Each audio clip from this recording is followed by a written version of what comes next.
Le troisième opus de la saga de Michael Bay, Transformers Dark of the Moon, compte un grand nombre de Decepticons. Au-delà des principaux, on en voit pas mal dans le background, principalement des protoformes et des modèles 3D réutilisés d'anciens films. Aujourd'hui, dans cette nouvelle vidéo analyse, j'ai envie d'aborder avec vous 3 bots qui sortent du lot et qui ont provoqué de nombreuses spéculations au sein des fans de l'époque, mais aussi récemment.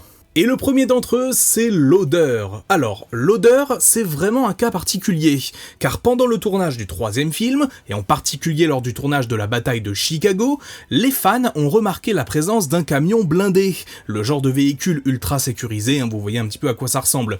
Il s'agissait plus précisément d'un modèle international 4700, commercialisé dans les années 90. Mais ce que les fans ont surtout remarqué, c'est qu'il était recouvert de logos Decepticons. Il en avait un sur la porte, un sur le côté et un à l'arrière. Donc niveau discrétion, bon, on va dire qu'on a vu mieux. Robots in disguise, yeah! Mais vu la dégaine de ce véhicule, et surtout le fait qu'il avait été repeint et décoré pour le film, il y avait fort à parier qu'il s'agissait d'un cybertronien. Pendant un temps, certains avaient théorisé donc à l'époque, vers 2010 à peu près, qu'il pourrait s'agir du mode véhicule terrestre de Soundwave ou même Shockwave, mais comme on le sait aujourd'hui, ce n'est pas le cas. Alors, qui était ce mystérieux personnage ? Ce qui est magnifique, c'est qu'on n'a pas eu la moindre réponse avant plusieurs années après. En effet, en 2014, dans Transformers Edge of Extinction, Harold Attinger, donc le directeur de l'unité Vente Cimetière, dévoile tout un ensemble de cartes représentant les différents cybertroniens présents sur Terre, certains étant morts et d'autres encore vivants.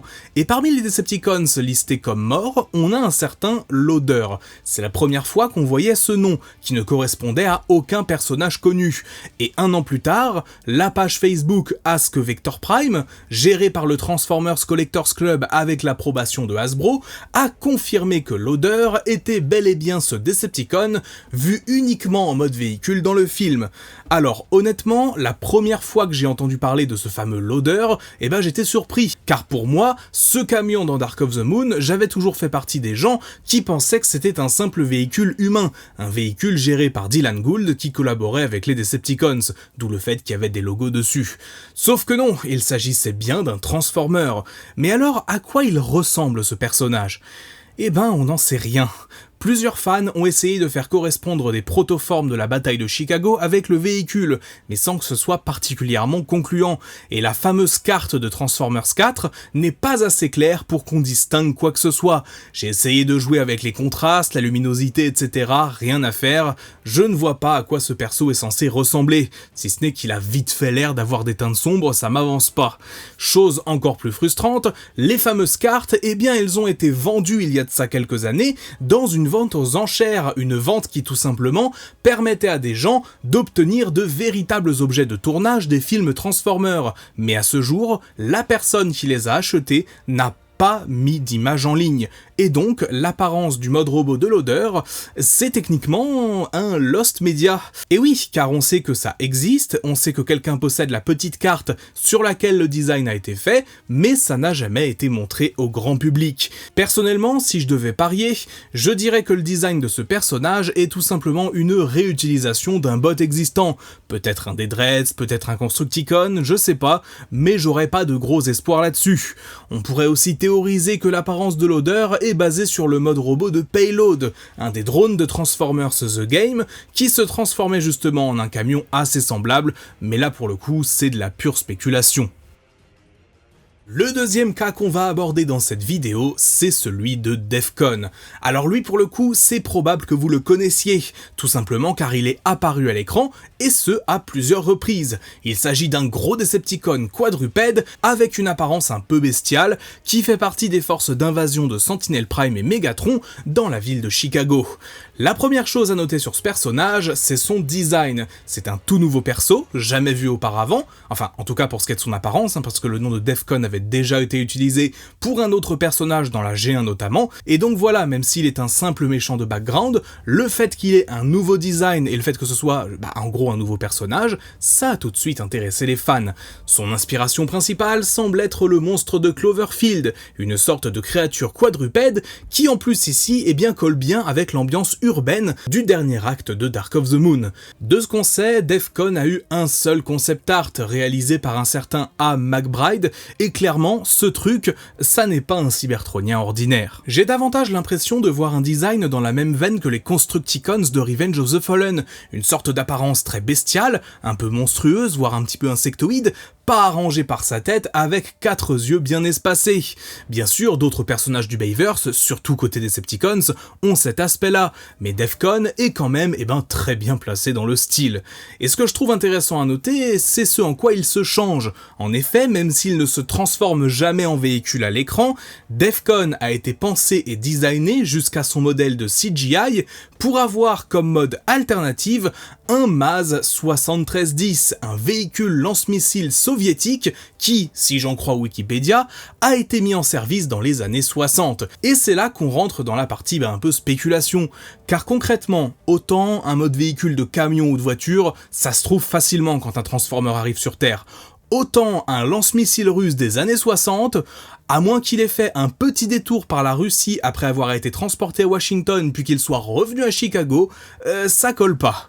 Puisque le film reprend bien ce design-là, design qui est donc censé se changer en ce mode alternatif, il faut lui trouver une explication. Et pour moi, c'est à aller chercher dans toute l'intrigue de l'infiltration de Decepticons sur Terre. Soundwave était actif sur Terre depuis les années 60 justement, et dans le jeu vidéo de Dark of the Moon, c'est en Sibérie que Shockwave est découvert. On rajoute à ça la sous-intrigue avec les soviétiques dans le film, et je pense qu'on a notre petite théorie. Defcon est tout simplement un Decepticon qui a plus ou moins totalement infiltré l'URSS à l'époque dans les années 60, fournissant peut-être des renseignements à Soundwave et qui, 50 ans plus tard, participe à l'invasion de Chicago. Alors oui, se pose inévitablement la question de comment il s'est infiltré en URSS, comment il est venu jusqu'à Chicago, mais ce genre de questions, les films ne se les posent pas trop. La vraie opportunité manquée à mon sens, c'est le fait qu'on ne l'ait jamais vu en mode véhicule dans les rues de Chicago. Voir un Decepticon changer en lance-missile soviétique paradé dans les rues d'une des plus grandes villes américaines, ça aurait encore plus renforcé ce côté invasion et symbolisme de la chose. Après, à l'époque, c'était pas trop à la mode d'avoir les Russes en tant que méchants, surtout que la première mondiale du film a eu lieu, ni plus ni moins qu'à Moscou.